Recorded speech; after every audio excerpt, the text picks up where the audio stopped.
Welcome everyone to Nexus Points, the podcast where technology and business strategy converge. Today, we're diving deep into a really critical topic in the AI space, leaderboards. Specifically, the Chatbot Arena, which has become incredibly influential. But is it painting an accurate picture of progress? We have a fantastic panel of experts with us today to unpack a recent paper titled The Leaderboard Illusion, which raises some serious questions. We've got strategists, deep tech gurus, data experts. Let's get right into it. Thanks for having me. It's a timely discussion. Chatbot Arena really exploded onto the scene because, frankly, we needed something better than static benchmarks. It promised dynamic, real-world evaluation based on human preference. Exactly, traditional benchmarks like GLUE or even MMLU, while useful, felt increasingly disconnected from the open-ended, conversational abilities these large language models were developing. The arena felt more alive, more relevant. It certainly captured the industry's attention and investment. You see rankings cited everywhere. But the paper starts with a quote from Charles Goodhart. Any observed statistical regularity will tend to collapse once pressure is placed upon it for control purposes. Expert 1, does that resonate here? Absolutely, Goodhart's Law is practically the unofficial theme song for this paper. When a metric, like an arena score, becomes the target, especially with such high stakes, billions in investment, market leadership, the incentive to optimize for the metric itself, rather than genuine underlying quality, becomes immense. And the paper argues this is already happening. Expert 2, let's talk about the first major finding, this idea of undisclosed private testing. What's going on there? Well, the core issue is that certain providers, the paper names Meta, Google, OpenAI, Amazon, were apparently allowed to test multiple private versions of their models on the arena. They could see the scores internally, maybe retract the ones that didn't do well, and then only publicly release the variant that scored the highest. It's essentially a best-of-end strategy. Imagine you have, say, 5 slightly different versions of a new model. You test all 5 secretly on the arena, see which one gets the best reception based on user votes, and that's the one you announce to the world and put on the public leaderboard. The paper mentions an extreme case, Meta supposedly testing 27 private variants leading up to the Llama 4 release. That sounds significant. It's more than significant, it fundamentally breaks the statistical assumptions underpinning the arena's ranking system, the Bradley-Terry model. BT assumes unbiased sampling, that the performance data for each model is a fair representation of its ability, but if you're only showing the peak performer from a hidden batch, you're introducing a strong upward bias. I see your point, Expert 3, and it's critical. That BT violation isn't just a theoretical quibble. The paper simulates this, showing that testing just 10 variants could artificially inflate a model's score by around 100 points. That's enough to leapfrog several competitors on the leaderboard. It's like taking a multiple-choice test 10 times with slight variations and only submitting the one where you guessed luckily on a few key questions. Precisely, the final score doesn't reflect the model's average capability, but the maximum score achieved across multiple noisy attempts. It optimizes for statistical fluctuation as much as for actual quality. So preferential private testing skews the scores. Let's move to the second major point, data access. Expert 4, the paper paints a picture of massive asymmetry here. Can you break that down? Yes, the data disparity is quite stark. The paper estimates that providers like Google and OpenAI each received access to roughly 20% of all the user interaction data, the prompts, the comparison votes from the arena over the period studied. 20% each, so 40% between just 2 providers. Approximately, yes. Now compare that to the open weight models. The paper looked at 83 different open weight models combined, and collectively, they only got access to about 29.7% of the total data. And fully open source models? Even less, around 8.8% for 41 models. From a business perspective, that's a huge competitive intelligence advantage. That data isn't just feedback, it's a direct line into user preferences, emerging use cases, the kinds of prompts that models struggle with. It's invaluable for steering future development and fine-tuning. How does this asymmetry arise? Is it just the private testing? That's part of it, certainly. More private models mean more data capture points. But the paper also points to unequal sampling rates, how often a model is actually chosen to participate in a battle. Proprietary models, especially from top providers, were sampled much more frequently. The paper shows maximum daily sampling rates for OpenAI or Google models hitting 34%, whereas some others, like ArenaHard's models, peaked at just 3.4%. It's like training for a race where some teams get to practice on the official track 10 times more often than others, and they get detailed feedback after every lap, while others barely get any track time or notes. Who do you think is going to perform better on that specific track? Which leads directly to the next finding, overfitting. Expert 3, the paper ran experiments suggesting access to Arena data provides huge performance gains on the Arena itself. Tell us about that 112% figure. Right, this was a controlled experiment. They took a base model and fine-tuned it with varying amounts of Arena-style data mixed into its training set. Going from 0% Arena data to 70% resulted in a relative win rate improvement of 112% when evaluated on ArenaHard, a test set designed to mimic the Arena distribution. Wow, so more Arena data makes models much better at the Arena. But does it make them better overall? That's the million-dollar, or perhaps billion-dollar question. The paper hints at this too. When they tested these same models on a standard benchmark like MMLU, the performance didn't improve. It actually slightly decreased for the models trained with more Arena data. This points squarely at potential overfitting. The models are learning the specific quirks, prompt styles, and maybe even the implicit biases of the chatbot Arena user base and evaluation setup, rather than achieving more generalizable intelligence. So, are we building better models or just better chatbot Arena competitors? A bit of light humor there, but it seems like a serious underlying question. It is serious. Think about the 80-20 rule. Are companies spending 80% of their marginal effort optimizing for the 20% of performance captured by this specific leaderboard, potentially neglecting broader capabilities or safety aspects that the Arena doesn't measure well? It distorts resource allocation. If everyone's chasing the top spot on one specific leaderboard, R&D efforts might funnel towards tasks or styles that score well there, even if they aren't the most impactful for real-world applications or enterprise needs. Okay, let's tackle the fourth major issue raised, model deprecation. Expert 6, the paper says a huge number of models are silently deprecated. What does that mean and why is it a problem? Silent deprecation means a model's sampling rate on the Arena is effectively reduced to zero, or near zero, without any official announcement or removal from the list of models.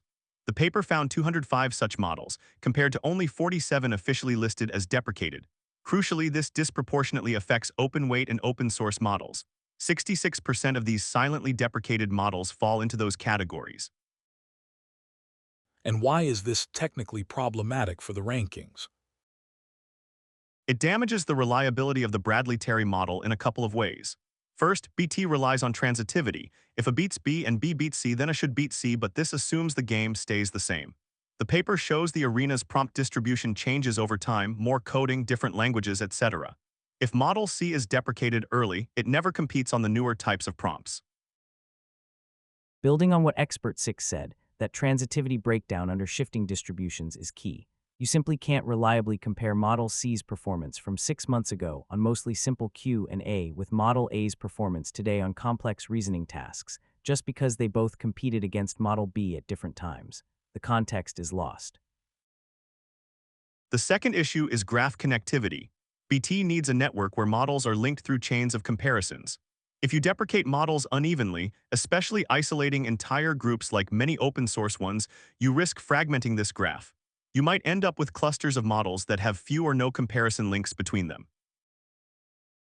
This sounds like a system with some structural integrity issues. Now, I want to bring in Expert 7 for potentially a slightly different angle. Thanks. Look, the technical flaws and fairness issues Expert 3 and Expert 6 laid out are absolutely valid and concerning. But I think we also need to zoom out.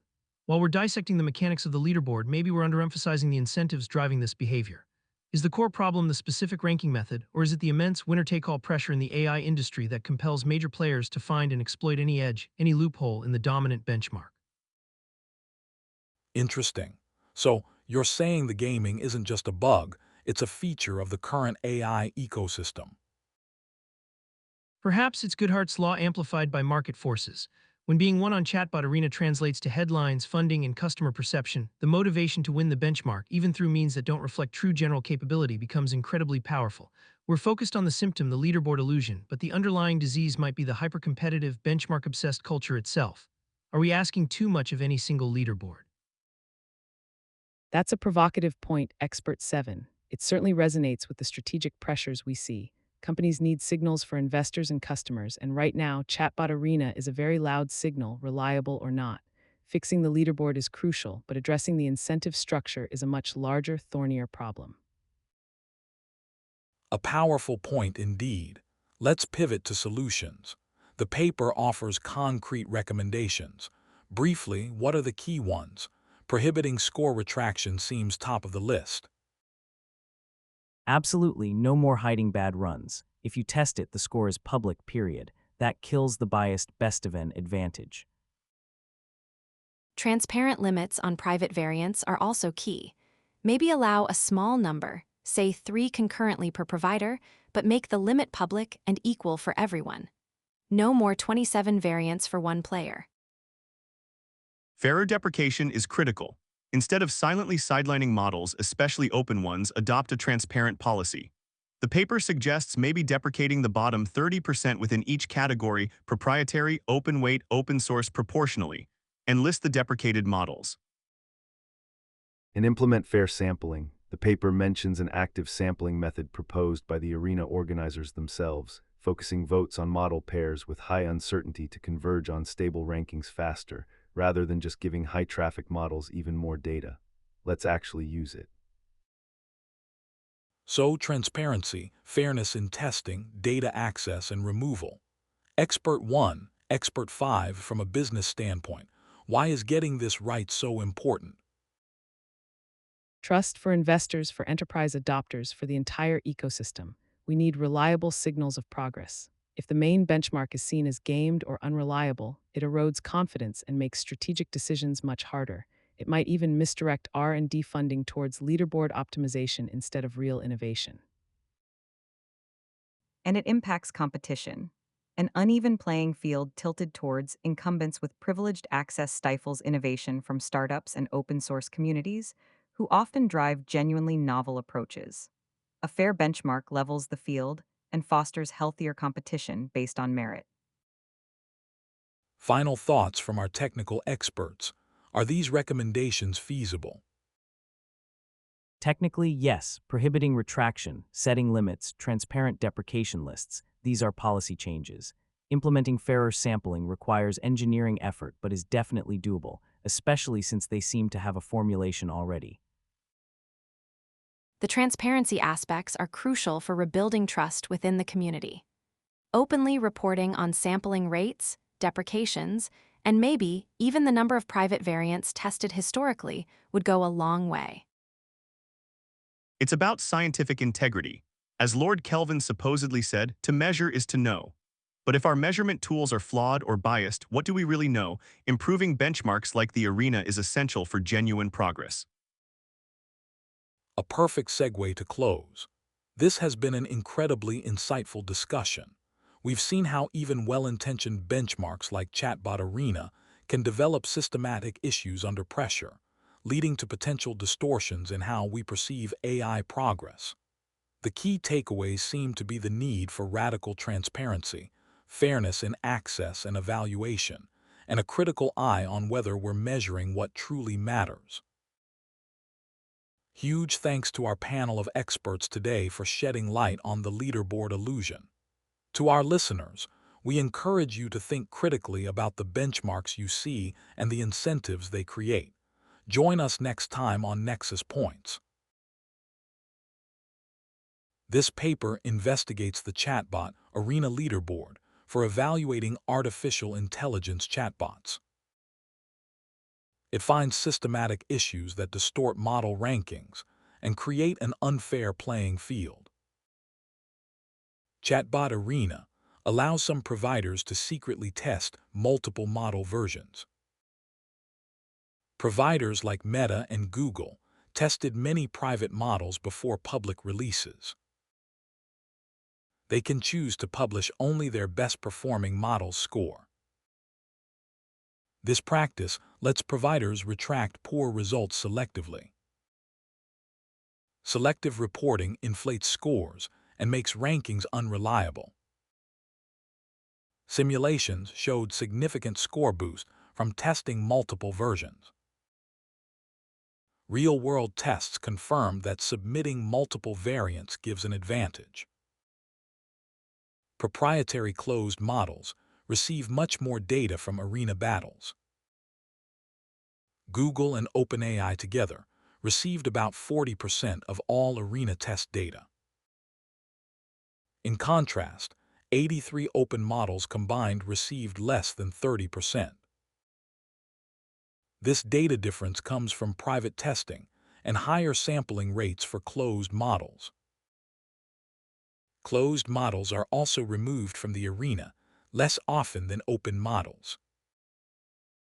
Accessing arena data provides substantial performance benefits on the arena itself. Training models with even limited arena data significantly boosted their win rates in tests. These gains mainly apply to the arena distribution, suggesting overfitting.